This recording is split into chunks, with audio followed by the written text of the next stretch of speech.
तिसरा अध्याय शेवटच्या क्षणी. शुकदेव गोस्वामी पुढे म्हणाले, आपल्या लहान मुलाच्या बोबड्या बोलामुळे आणि त्याच्या बेडौल चालीमुळे अजामिळ त्याच्यावर पुरता आसक्त झाला. तो सतत त्याचे पोषण करू लागला आणि त्यातच आनंद लुटू लागला. अजामिळ घास घेत असे आणि त्याचा स्वाद घेत असे. त्याच वेळी आपल्या पुत्राला बोलावून त्याला देखील घास भरवीत असे. स्वतः काही पीत असताना आपल्या पुत्राला देखील तो पाजवीत असे.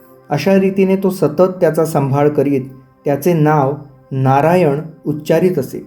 काळाच्या ओघात तो विसरून गेला की त्याच्या मृत्यूची वेळ जवळ आली आहे. अशा प्रकारे मूर्ख अजामिळाच्या मृत्यूची वेळ जवळ आली असता तो सतत केवळ आपल्या पुत्राचा नारायणाचाच विचार करू लागला. श्रीमद भागवत 6.1.25 ते 27. पुत्राचे नाव. येथे अगदी स्पष्ट सांगितले आहे की नारायण इतका लहान होता की त्याला नीट चालता बोलताही येत नव्हते. हा म्हातारा मात्र आपल्या पुत्रावर अत्यंत आसक्त होता. त्याच्या बाल्यावस्थेचा आनंद लुटीत होता. त्यामुळे तो नेहमी नारायण नावाचे उच्चारण करीत होता. जरी अजामिळ प्रत्यक्ष मूळ नारायणाचा उच्चार करीत नसला तरी नारायण नामच इतके शक्तिशाली आहे की पुत्राच्या नावाच्या उच्चाराने देखील तो शुद्ध होत गेला. यास्तव श्रील रूप गोस्वामी सांगतात, एखाद्याचे मन कोणत्याही प्रकारे जर कृष्ण नामाकडे आकर्षित झाले तर तो मुक्तीच्या मार्गावर वाटचाल करीत आहे. तस्मात केनापि उपायेन मनः कृष्णे निवेशयेत. आजही भारतात आई वडील आपल्या मुलाचे नाव कृष्ण, गोविंद किंवा नारायण असे ठेवतात. अशा प्रकारे मातापिता कृष्ण, गोविंद किंवा नारायण या नामोच्चारणाने शुद्ध होतात.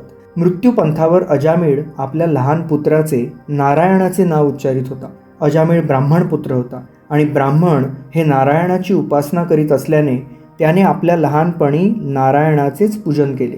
दूषित प्रवृत्तीने जरी तो नारायण नावाच्या आपल्या पुत्राला बोलावित होता तरी त्याच्या एकाग्र हरिनाम उच्चारणाने त्याने आपल्या पूर्वकाळी प्रामाणिकपणे केलेल्या नारायणाच्या पूजनाची आठवण केली.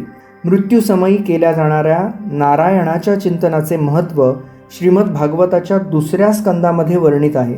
2.1.6.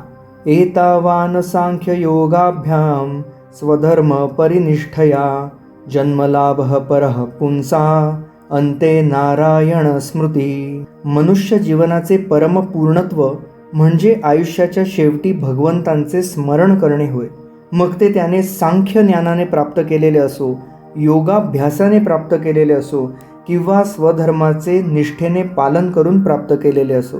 अजाणतेपणी किंवा पूर्ण भावनेमध्ये अजामिळाने मृत्यूसमयी नारायण नामाचा उच्चार केला आणि त्याचे जीवन परिपूर्ण झाले.